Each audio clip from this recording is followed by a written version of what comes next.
رب اشرح لي صدري ويسر لي أمري واحلل عقدة من لساني يفقهوا قولي واجعل لي وزيرا من أهلي.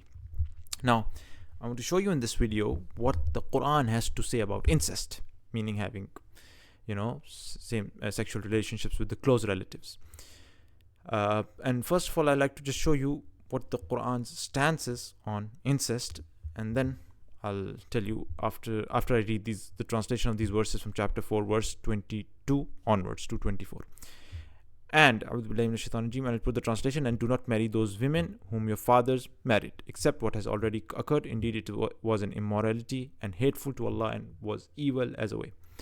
The next verse, and now it's not just incest, it's talking about those women that you cannot marry, right? Which are forbidden to marry in Islam. So verse 23 says, prohibited. See, look at the strength of prohibition, forbidding. Hurrimat, forbidden. It's haram, it's forbidden. Prohibited to you for marriage are your mothers, your daughters, your sisters, your father's sisters, your mother's sisters, your brother's daughters, your sister's daughters, your milk mothers who nursed you, your sisters through nursing, your wives' mothers, and your stepdaughters under your guardianship, born of your wives unto whom you have gone in. But if you are not gone in unto them, then there is no sin upon you. And also prohibited are the wives of your sons who are from your own lions, and that you take in marriage two sisters simultaneously, except for what has already occurred. Indeed, Allah is ever forgiving and merciful. And then the next verse, and also prohibited to you are all married women, except those your right hands possess. This is the decree of Allah upon you, right? And lawful to you are all others beyond these, provided, etc. So now, first of all, I wanted to show you the stance of the Quran, very clear stance on incest, on marrying the close relatives, these specific close relatives, prohibited. Not even like it's bad, you should avoid, prohibited. Hurrima. This is the Quran's clear stance on incest, right? But furthermore, if you just think about it, these are some of the things, because you see, a normal human mind, a normal heart which has not perverted, which hasn't become sick, does not have sicknesses, the sicknesses of the heart, that is, which has not become sick or sexually perverted, it already knows that I'm not supposed to marry my mother or my daughter or my sister. These things, a person or a healthy heart cannot think about such sick things, right? Such sick and filthy things.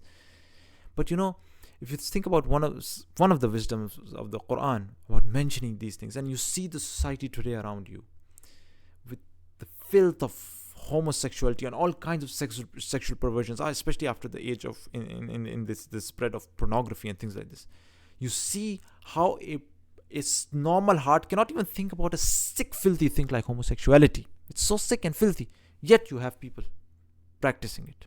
Subhanallah. And then you think why these verses are here, right? Especially the sexual nature especially of man. It can become so perverted, especially if you think about the pornography, this industry, this filthy industry. It can become so perverted that you really need these verses of common sense, which a normal heart would not even imagine about these filthy things, marrying your mother or your daughter or your sister. But yet the Quran puts it there. And this shows you the universal message of the Quran, the timeless message of the Quran, right? That it is a guidance till the day of judgment, right? That's the beauty of the Quran.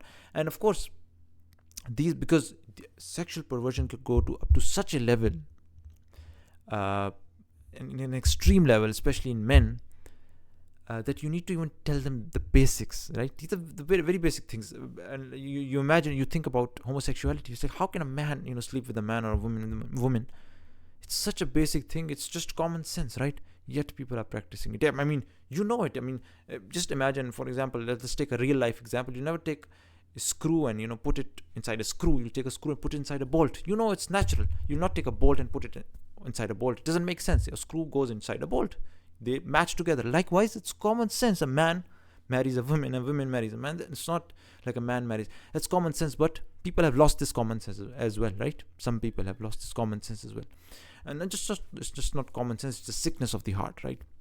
Likewise, these verses remind you, because sexual perversion can have so devastating consequences on the society, on the societal life, on our emotional health, of psychological health, of even physical and mental health. The consequences, imagine, of marrying your mother. These can have so devastating consequences that the Quran had to come and say, prohibited, hurrimat, haram. Yeah? It had to come and say this because it's not always the fact that devastating things are humans won't take them just because it's obviously devastating. Think about in the world of economics, taking interest on loans. It's a devastating thing for the economy, and the ordinary man suffers so much because of these interests on loans. Yet it's so prevalent. You can see the spread of interest, right? Interest-based banking. Think about it. It's so devastating, right? So filthy things are there, and the Quran comes and blocks us because these perversions can have so devastating consequences. Absolutely puts up full stop and says no, this is a no-go zone. This is absolute. So this is I think this is a beautiful thing that the Quran, a timeless guidance, mentions these things. Although these seem to be, and today we can understand them with the spread of social media and filth all around in homosexuality, you can understand why even these verses show their timeless nature. So may Allah, and of course this is only, I put it for people, of course for non-Muslims who are seeing this message for the first time, but also for Muslims who don't read the Quran. I mean, you should know, like, the Quran has guidance, like it's a total universal guidance. It even has guidance on this topic of incest. So may Allah protect us from such filthy things, and may He help us to take guidance from the Quran's message as well. Subhanakallahumma bihamdika ashhadu an la ilaha illa anta astaghfiruka wa atubu ilaik.